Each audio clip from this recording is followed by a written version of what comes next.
Assalamualaikum warahmatullahi wabarakatuh. Selamat pagi anak-anak kelas 10.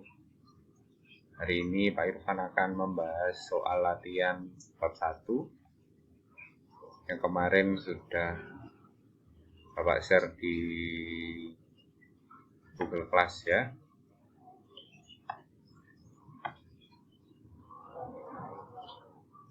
Oke, yang pertama, saat melakukan kegiatan ilmiah, gagasan dan pemikiran ilmuwan fisika dirasa ingin tahu yang tinggi, diiringi dengan rasa percaya diri, sikap disiplin, objektif, jujur, dan mau mendengar pendapat orang lain. Hal tersebut merupakan ciri hakikat fisika sebagai jawabannya D ya, sikap. Jadi hakikat ilmu fisika ada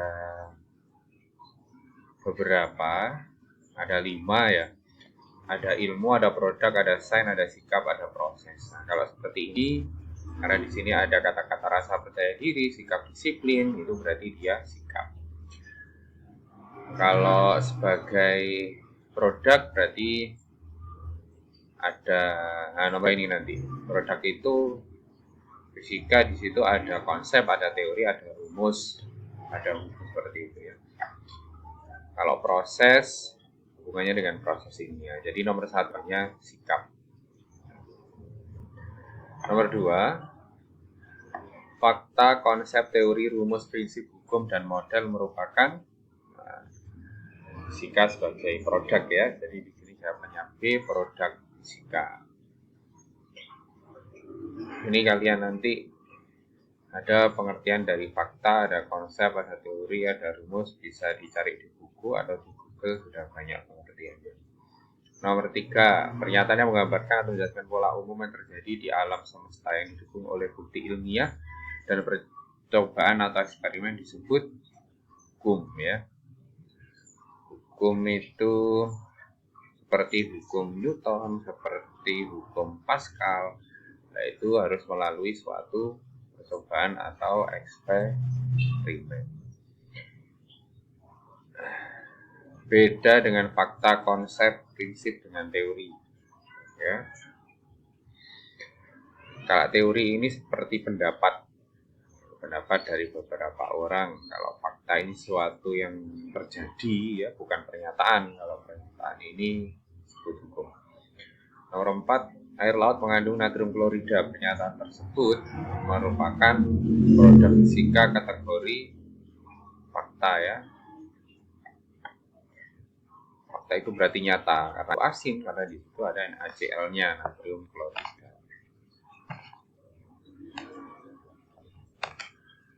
Nomor 5, hambatan listrik atau resistor ketika dirangkai seri dan dihubungkan dengan sumber tegangan, maka jumlah tegangan pada prinsip tegangan pada masing-masing resistor besarnya sama dengan tegangan sumber dan arus sama oleh resistor besarnya sama. Pernyataan itu merupakan produk fisika kategori prinsip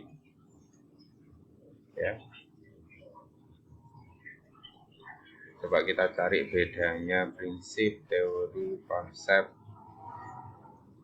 Saya buka dulu.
Ini tadi ya, bahwa hakikat fisika, maaf tadi Pak Irfan menyebutkan ada 5, di sini ada 3 ya.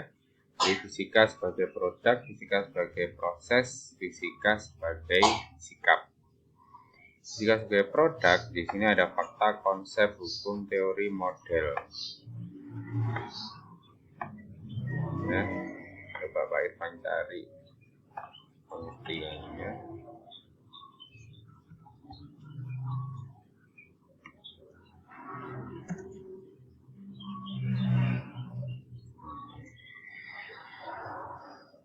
Pak, kita belajar bersama-sama biar tahu perbedaannya ya. Oke. Ini. Fakta adalah keadaan atau kenyataan yang sebenarnya dari segala peristiwa yang terjadi di alam. Fakta merupakan dasar dari konsep, prinsip, hukum. Berarti dasarnya adalah berupa fakta. Fakta ini adalah yang paling mendasar ya. Sikapnya harus nyata, bukan halu istilahnya.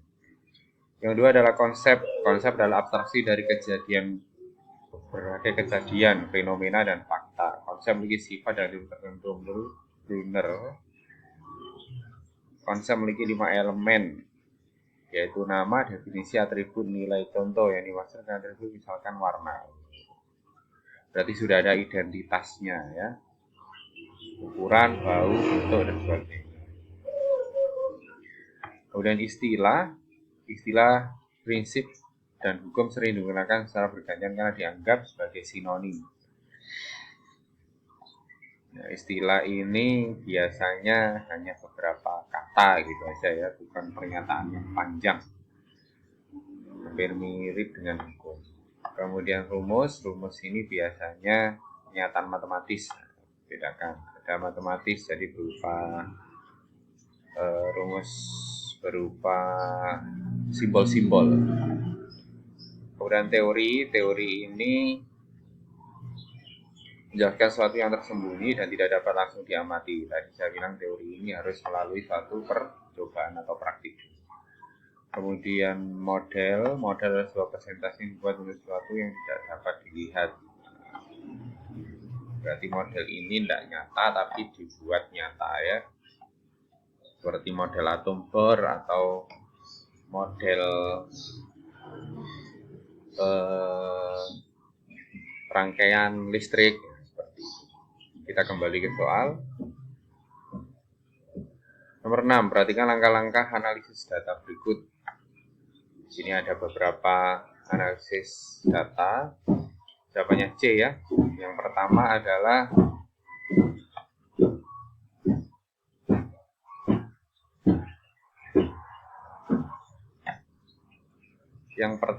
adalah mengelompokkan data berdasarkan variabel.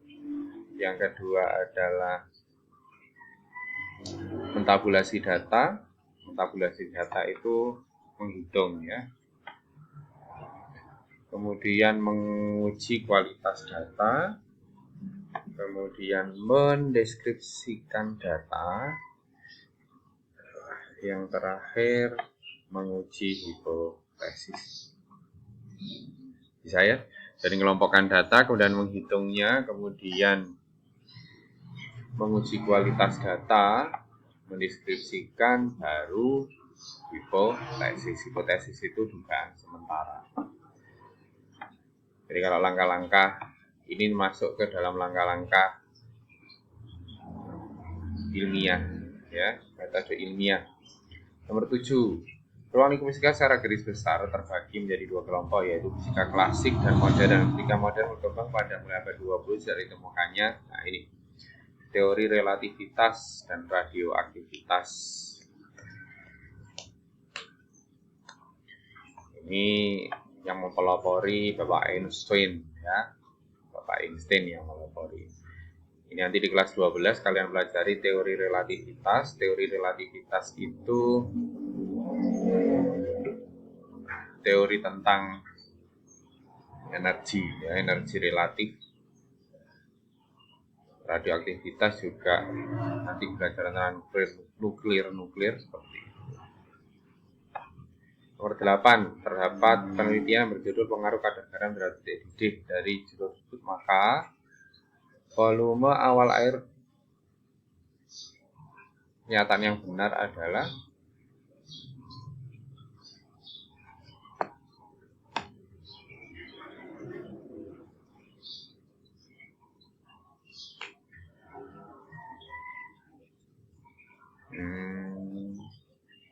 ini di pernyataan ya, masalah. Coba kita analisis satu persatu. Ada masalah. Bagaimana pengaruh kadar garam tersebut ke kenaikan DD? Bisa jadi ya. 2. Hipotesis. Kadar garam berpengaruh. Nah, hipotesis itu dugaan sementara. Benar ya, ini dugaannya bahwa kadar garam itu berpengaruh. Dugaan sementara itu seperti jawaban. Jadi jawaban sementara. Variabel bebas, variabel ini nanti yang kita teliti. Variabel itu kalau dalam matematika itu kan berupa X, Y itu ya. Tapi di sini kalau di fisika, variabel itu nanti yang kita bisa kita olah, bisa kita campurkan. Ya. Variabel bebas jumlah garam, variabel terikat yang sudah variabel kontrolnya, volume awal air, dan jenis wadah untuk memanaskan air. Yang benar E ya, benar semua. Yang nomor 9. Sekelompok peserta didik mengamati permainan ayunan. Salah satu dari mereka mengajukan pertanyaan apakah masa orang yang ayunan mengaruhi periode getaran. Mereka membarukan sementara besar masa orang periode makin besar, maka makin panjang tali periodenya sudah semakin besar. Penggalian analisis tersebut menggunakan prosedur ilmiah hingga tahap ya, hipotesis ya, dugaan sementara, masih menduga, belum sampai selesai di kesimpulan. Jadi metode ilmiah atau prosedur ilmiah, prosedurnya nanti di sini ya. Nah, di sini di uraian ada 7 langkah. Berarti ini sampai hipotesis saja. Nomor 10. Setelah mempelajari gerak jatuh bebas, kelompok siswa melakukan percobaan, diperoleh rumus V0T plus setengah AC kuadrat. Ini kuadrat ya. Percobaan dilakukan dengan cara menyatukan kelereng. Langkah ini diulang beberapa kali dengan mengubah variabel yang terikat. Variabel terikat itu variabel yang tetap, ya waktu ya. Karena yang dirubah adalah ketinggian. Nah, ketinggian ini namanya variabel bebas. Terikatnya adalah waktu. Bisa bedakan ya variabel bebas, terikat. Nah sekarang yang uraian. Tingkat fisika tadi Bapak jelaskan di depan ada 3 ya, sudah bisa. Perbedaan fakta dan konsep, nah tadi juga bisa fakta, konsep. Ini bisa di screenshot ya jawabannya. Yang ketiga, ini adalah prosedur ilmiah. Ada 7 langkah. Yang pertama adalah melakukan pengamatan, yang kedua merumuskan masalah, yang ketiga mengumpulkan data, yang keempat merumuskan hipotesa atau hipotesis, yang kelima melakukan percobaan, yang keenam menganalisis data, yang terakhir menarik kesimpulan. Ini harus hafal ya, harus hafal metode ilmiah ini. Yang keempat, ini saya percepat soalnya waktunya mau habis 15 menit rekaman.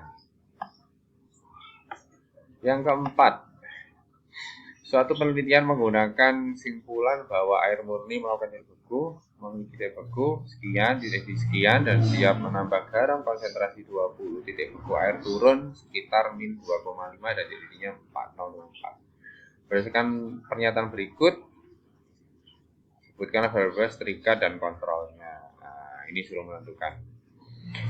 Bebas itu berarti yang dirubah-rubah. Ya, yang dirubah-rubah di sini berarti konsentrasi garam.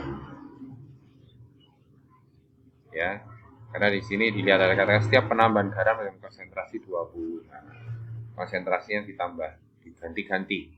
Variabel terikatnya titik D, titik beku.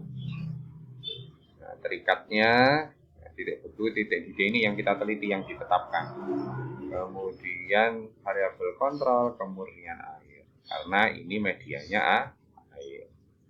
Tuliskan judul penelitian yang sesuai pengaruh konsentrasi gitu ya.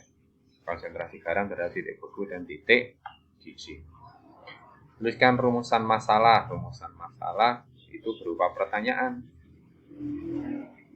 Ya, bagaimana pengaruh konsentrasi terhadap titik titik beku. Nomor 5 bisa di screenshot ya.